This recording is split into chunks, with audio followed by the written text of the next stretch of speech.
Duboko u tihoj i zelenoj šumi stajala je jedna mala, uredna koliba.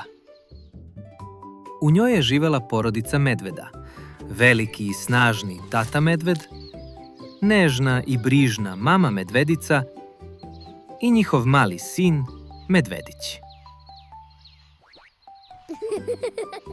Svako od njih imao je u kući svoje stvari.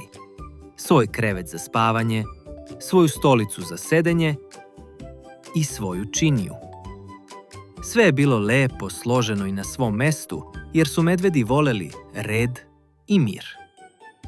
Jednog jutra, mama medvedica je ustala prva i odlučila da za doručak skuva toplu, mirisnu kašu.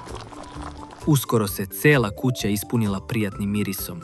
Kaša je gotova, Rekla je mama medvedica. ali je još uvek previše vruća.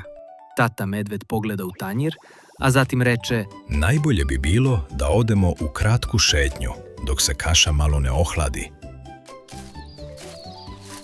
I tako su medvedi krenuli lagano šumskom stazom, uživajući u jutarnjem vazduhu. Nedaleko odatle, u kući na ivici šume, živela je jedna devojčica po imenu Zlatokosa. Imala je plave oči i dugu, sjajnu zlatnu kosu po kojoj je i dobila svoje ime. Bila je vesela i radoznala, volela je da se igra napolju, da bere cveće i da istražuje prirodu.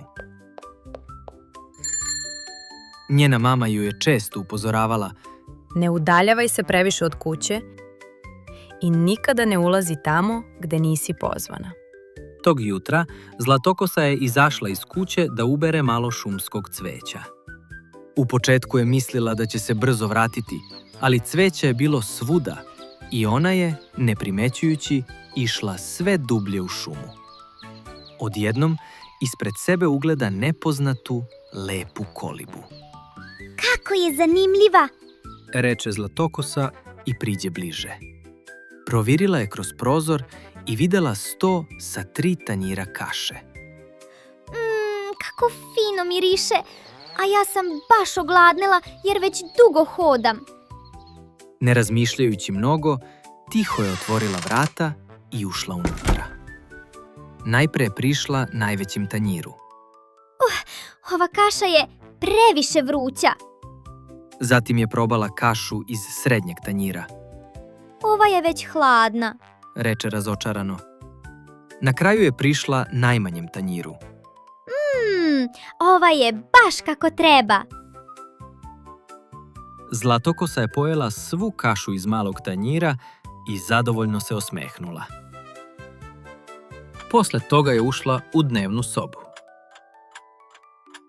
Najpre je pokušala da sedne na veliku fotelju tate medveda, ali ona je bila previše tvrda. Zatim je sela na fotelju mame medvedice, ali ona bila previše mekana. Onda je ugledala malu stolicu Medvedića. Bila je baš po njenoj meri. Toliko joj se dopala da je počela da se ljulja. Ali odjednom, krc! Stolica se polomila. O ne, Prošaputa ona pomalo uplašena. Umorna od svega, popela se uz stepenice i stigla do spavaće sobe, gde su stajala 3 kreveta. Isprobala je veliki krevet. Bio je previše tvrd. Srednji krevet bio je previše mekan, ali mali krevet Medvedića bio je savršen. Zatvorila je oči i ubrzo čvrsto zaspala. Dok je ona spavala, porodica medveda se vratila kući. Neko je dirao moju kašu. Rekao je tata medved dubokim glasom. Neko je dirao i moju kašu. Dodala je mama medvedica. neko je pojeo svu moju kašu. Zaplakao je mali medvedić. Zatim su primetili stolice. Neko je sedeo na mojoj stolici. Reče tata medved. O, vidi, neko je sedeo i na mojoj stolici. Reče mama medvedica. Neko je sedeo na mojoj stolici i polomio je. jecao je medvedić. Na kraju su se popeli uz stepenice, Neko je ležao na mom krevetu. reče tata medved. Neko je ležao i na mom krevetu. Reče mama medvedica.